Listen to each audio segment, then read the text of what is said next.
काय काकू? सिद्धू, थोडा वेळ आहे का? थोडंसं बोलायचं होतं. काय काय असं काळजीत का वाटतोय तुझा चेहरा? काय सांगू, संकट संपतच नाही. आज सकाळपासून इतकी आनंदात होते, माझीच दृष्ट लागली. हरीशने पुन्हा एकदा तोंड कशी पाडलं का आपल्याला? का? काय झालं? गेले काही दिवस ना आपल्याला एक पिठाचं मोठं कॉन्ट्रॅक्ट मिळालं होतं. म्हणजे अगदी 100-150 किलो पीठ रोज. पण मग लक्षात आलं की फक्त पिठाचं कॉन्ट्रॅक्ट नाहीये. आपल्या पिठाच्या पाकिटांमध्ये बाहेर ड्रग्ज भरले जायचे आणि मग ते विकले जायचे. काय? अगं काय सांगतेस काकू? कानविंदे नावाचा माणूस आहे, तो करतोय हे सगळं. अगं पण आई, या सगळ्याचा हरीशशी काय संबंध आहे? सांगते ना. अगं आज तुम्ही भूमिपूजनात फोटो काढल्यानंतर निघून गेलात. तो हरीशचा फोन होता ना, तो संतोषच्या हातात होता आणि त्याच्यात एक मेसेज आला ज्याच्यामध्ये संतोषला लक्षात आलं की हरीशच्या अकाउंटमध्ये 3 लाखाची ट्रान्सफर झाली आहे. मग काय, संतोषने प्रश्नांचा भडीमार केला. मी खूप समजवण्याचा प्रयत्न केला, पण नंतर हरीशनेच कबुली दिली की कानविंदेने त्याला पैसे पाठवले. मग खूप गोष्टी उघडकीस आल्या. काही दिवसांपूर्वी संतोषला वीणाच्या कपाटात 2-2.25 लाख सापडले होते. त्याने प्रश्न विचारला वीणाला की हे एवढे पैसे कुठून आले. वीणाने सांगितलं हे पिठाच्या कॉन्ट्रॅक्टचे आहेत. तर संतोषने विश्वास ठेवला नाही, संशय घेतला. हे सगळं बोलणं हरीशच्या कानावर पडलं. हरीशच्या मनात काय आलं, त्यांनी याचा पाठपुरावा करायचा म्हणून कानविंदेरची भेट घेतली. तिथे त्याच्या लक्षात आलं की हा सगळा मोठा ड्रग्सचा रॅकेट आहे. या सगळ्या गोष्टी कळल्या तर उघडकीस आणायचं सोडून हरीश त्या कानविंदेनं सामील झाला ग. काकू अगं पण तुला कळतंय का की या सगळ्यामुळे तुझ्या बिझनेसची नाचक्की होऊ शकते? हो ना, तर कष्टाने सगळं उभं केलंय सिद्धू, पण अजूनही हरीशला त्याची चूक उमगत नाहीये. आजही तो मला म्हणत होता की आई आपण यात सामील होऊया, कोणाचं काही नुकसान होणार नाहीये. त्या कानविंदेने त्याला सांगितले की उरलेले फक्त 5 किलो आहेत, तेवढे एकदा करून टाकलं आपण की मग तुम्ही तुमच्या मार्गाला मोकळे, आम्ही आमच्या मार्गाला जायला मोकळे. हरीश इतका मूर्ख आहे ना, तो विश्वास ठेवतोय त्या कानविंदेच्या बोलण्यावर. असं नसतं अगं काकू. या असल्या गोष्टींमध्ये एकदा माणूस गुंतला ना की गुंततच राहतो. तो आत्ता 5 किलो म्हणताय, ते संपलं की आणखीन 5 किलो म्हणेल. मला माहितीच नाही लोक कशी असतात, हे सगळं कसं असतं ते. अगदी बरोबर, माझ्याही मनात हीच गोष्ट आली. आणि एक क्षण तर मला सुचलं नाही काय करायला पाहिजे. पण मग मनात विचार आला, हरीशला ओरडून मारून काही होणार नाहीये. मग मीच ठरवलं वेगळी युक्ती करायची. मी हरीशला असं दाखवलं की त्याचं बोलणं कळतंय मला. मी त्याला दाखवलं की मी त्याच्याबरोबर सामील आहे आणि मी त्याच्याबरोबर कानविंदेचं हे काम पूर्ण करणार. मी कानविंदेला फोन करायला लावला आणि कानविंदेनं म्हटलं की तुम्ही म्हणताय की 8 दिवसात हा माल संपवायचा आहे, आम्ही 2 दिवसात संपवून टाकू. अगं आई, हो बाळा, हे पुढचे 2 दिवस खूप महत्वाचे आणि यासाठी मला तुम्हा दोघांची मदत लागणार आहे. काकू पण अगं नक्की आहे काय तुझ्या मनात? आई एक मिनिट हा, तुम्ही प्लॅन करा, मी जरा आलेच. अगं तू कुठे चाललीस आता? सांगते, सगळं सांगते, पण नंतर सांगते. सिद्धू, प्रत्येक वेळी चोर पकडण्यासाठी पोलीसच व्हावं हे गरजेचं नाही ना.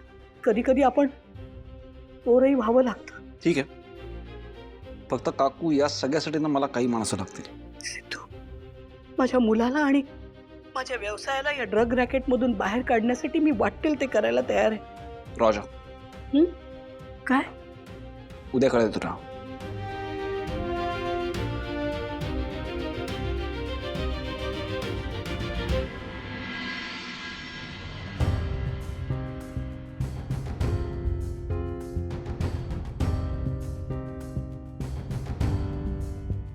हां, बोलताय. आज मी नाही काय बोलणार आहे हरी, आज तू बोलणार आहेस आणि मी ऐकणार आहे. आज मला ऐकायचं आहे की माझा लहान भाऊ जो शाळेत अभ्यासू होता, चांगल्या मार्कांनी ग्रॅज्युएट झाला, तो आज या मार्गाला कसा काय लागला, इथपर्यंत कसा काय पोचला, सगळं ऐकायचं आहे मला.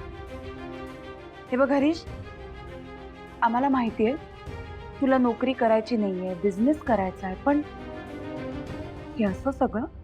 आई ग, काय सारखं सारखं तेच तेच तेच बोलू ग? हो, झाली माझ्याकडून चूक, मान्य आहे मला.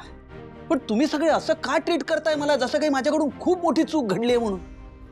केलं यार, केलं मी त्या कानविंद सोबत डील केलं. दुसरं काय करायला हवं होतं मी, सांग बरं मला. ताई, तुला आधीपासूनच माहिती आहे की मला नोकरी करायची नाही, आणि एखाद्या माणसाला वाटू शकतं ना की नाही करायची मला नोकरी, मला बिझनेस करायचा आहे. पण मला सांग, एखाद्या मिडल क्लास माणसाला जर बिझनेस करायचा आहे तर त्याने फक्त वडापावची गाडी टाकायची की तुमच्यासारखे हे मिसळपावची गाडी सुरू करायची? का ताई, दुसरे कुठले बिझनेसच नाहीये का? की आपण मोठा मोठा बिझनेस करण्याचं स्वप्नच बघू शकत नाही? मला मान्य आहे बिझनेससाठी भांडवल लागतं आणि भांडवलसाठी खूप जास्त मेहनत लागते, आणि त्याच फ्रस्ट्रेशन मधून घडलं माझ्याकडून हे सगळं. पण ताई, तुला लक्षात येतंय का, मी लव्ह मॅरेज केलं तेही पळून जाऊन. माझी बायको दिसायला खूप सुंदर आहे आणि घरची खूप चांगली श्रीमंत आहे एकदम. आता सुद्धा आमच्या दोघांमध्ये ना ताई, तीच कमावते अगं. आता तू सांग, या सगळ्या गोष्टीचा मला कॉम्प्लेक्स येणार नाही? बाहेर जेव्हा तिच्यासोबत जातो ना, तेव्हा प्रत्येक माणूस माझ्याकडे बघतो आणि बोलतो, असं वाटतं की अरे काय फालतू पोरगा या, चला इतकी सुंदर मुलगी याला कशी काय हो म्हणाली. त्यांच्या नजरांना ताई टोचतात ग मला. सगळे माझ्याकडे दयेने बघतायत असं वाटतं मला सतत. आणि त्याच फ्रस्ट्रेशन मध्ये हे सगळं घडलं माझ्याकडून. दुसरं काय करणार होतो सांग ना ताई, यातून कसा बाहेर पडू मी? मला सुद्धा दाखवून द्यायचं होतं की माझ्याही अकाउंट मध्ये लाखो रुपये असू शकतात. त्यांच्या पुढे ना असे पैसे ठेवायचे होते मला खूप सारे. आमचं तुमच्यासारखं नाहीये ग ताई.